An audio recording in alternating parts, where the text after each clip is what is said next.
作戦空域に入ったようね。クラーラ、行ける？バッチリよ。 Good day, ladies and gentlemen, I'm Briareos Kerensky and welcome to the review of Wing of Darkness, an aerial combat game available for PC, PlayStation 4 and Switch. This title was first revealed all the way back in January 2019 and immediately got a spot in my Games to Wait For list. Who could pass on an aerial combat game featuring girls geared up in mecha armor shooting down endless hordes of hostiles? Wing of Darkness suffered several delays, then it was picked up by Clouded Leopard Entertainment, which added PlayStation 4 and Switch versions, delayed some more, and finally the game landed worldwide on all intended platforms in June 2021. And one evening later, Wing of Darkness was quickly mothballed and stashed into an hangar, forgotten and doomed to decay due to lack of maintenance. Players take the role of Clara, a young maiden who finds herself piloting a flying suit of armor called the Held to repel the mysterious invaders known as the Blankers. The cast is small, with only Clara and her friend Erika getting a face and a voice. The main bad guy gets a voice but not a name, while General Deathman, Clara's and Erika's commanding officer, doesn't get a voice or a face, being portrayed as a faceless shadow wearing a uniform. These two are lucky, however, as the rest of the cast, consisting of Clara's 3 additional wingmen, get, I think, one shot of their left shoulder in the whole game and nothing else. The story follows typical anime clichés and is told through overly long cutscenes composed by a slideshow of still images with Clara's or Erika's voiceovers. No, they don't even speak to each other directly, one of the girls simply talk about what she or the other is doing. Sitting through these cutscenes is incredibly tedious, they don't have any visual punch and the two voice actors go through their lines without any kind of emotion. ようやく準備はほとんど完了した段階で、私たちは次の任務を告げられた。Once Clara dons her armor, things don't get much better. Combat isn't particularly rewarding, you just need to click the right stick to lock onto the enemy and press ZR to fire, and repeat until the mission is over. The game is kind enough to automatically lead your reticule based on equipped weapon, target range, speed and heading. Enemy attacks can be dodged by tapping ZL, and the boost meter is generous enough for several continuous dodges before needing to recharge. And even if Clara gets hit, her shield recharges at a rather fast pace. When enemies score a hit, it feels more like you dodge into some random bullets rather than not dodging in time or even not seeing what was coming towards you. Weapon balance leaves a lot to be desired. Thanks to the automated aiming, there is no difference between fast-firing machine guns, single-shot cannons or multi-lock missiles. Due to this, I always carried the most powerful weapon available so I could destroy targets as fast as possible. Your bullets also take quite some time to reach their destination, giving almost no feedback on each shot.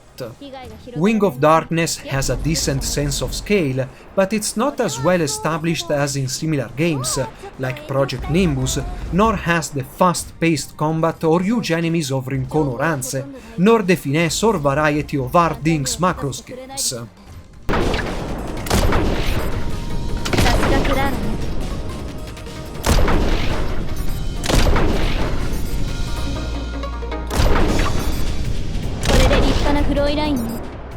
Mission structure is bland as well. Players are thrown into a map and won't leave until all primary targets are destroyed. The second mission does attempt to give the game a bit of variety by having Clara follow a gorge to her objective, but the passage has plenty of maneuvering space and the combat doesn't change a bit from what came before and what will come next. Colliding with the terrain won't damage Clara or even bump her around. The sixth mission has closed spaces, but with the exception of area limits, there is no collision with any other object. You get wingmen in most missions, but I've never seen them doing anything else other than zipping around the arena. I surely would have loved some help, having to kill everything by yourself gets boring fast. There are different types of enemies, but none is more dangerous than the other, and all flying targets simply swarm around the map, firing once in a while. Ground targets usually sit immobile, doing nothing at all.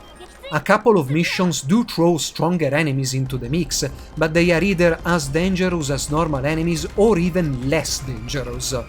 For example, the fourth mission, in itself an half an hour slog through waves of enemies, has two robots that just float around the sky shooting lasers that will never hit you even if you stand still in front of them.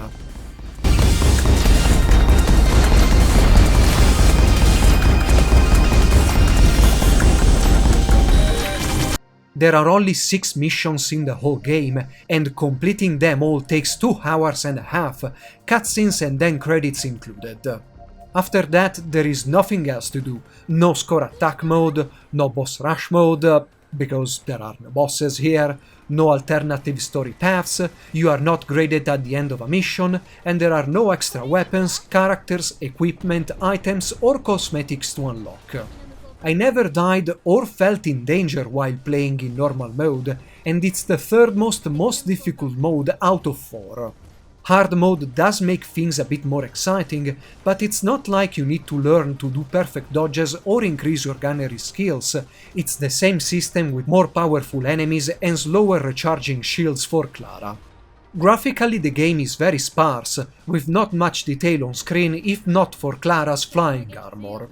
Maps are endless seas with mountains poking out of the water, and on Switch the framerate is locked at 30 with no resolution drops. The few enemies that you can get close to stand perfectly still, so there is not much in the animation department. Music is what you'd expect from a game like this, and it's adequate, just like sound effects. Voices, as said before, are almost monotone and convey no emotion. 私は隊長に今日の報告と彼女の動きを聞かれ、しっかりとしたものだったと答えた。まだまだ足りない部分はもちろんあるが、基本的な動きはしっかりとしたものだったからだ。I've been waiting for this game for 2 years, and it's a bit of a heavy heart that I say you should skip this. Project Nimbus, while not perfect, is more engaging, just like the little-known rough gem that is Rincono Rance, or Iron Combat Outside Japan, on the 3DS. I hope you have enjoyed this review and you'll stick around for more. Briarios Kerensky, over and out. ようやく終わった。どう？私だってやれば。